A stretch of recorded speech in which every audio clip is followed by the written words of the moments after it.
Hello friends, welcome back to my channel.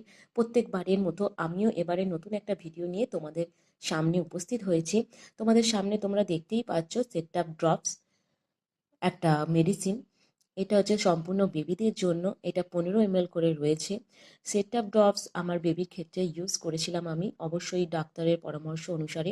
তোমরাও ডাক্তারের পরামর্শ অনুসারে তোমরা ইউজ করবে। সেটআপ ড্রপস যেটার ক্ষেত্রে ব্যবহার করা হয়ে থাকে সেটা হচ্ছে কোনো কোনো বাচ্চার অনেক সময় খিদে হয় না, ঘুম হয় না, খিটখিটে মেজাজ হয়ে যায়। সেই জন্য ডাক্তারের পরামর্শ অনুসারে ডাক্তাররা দিয়ে থাকে সেই সমস্ত বাচ্চাদেরকে। তো তোমরাও ইউজ করো। আর এই সেটআপ ড্রপস, এই মেডিসিনটা যে কোনো ওষুধের দোকান থেকে তোমরা পেয়ে যাবে। আর এই সেটআপ ড্রপস খিদে হওয়ার জন্যই দেওয়া হয়ে থাকে, যেটা সারাদিনে দুবার দিতে হয়।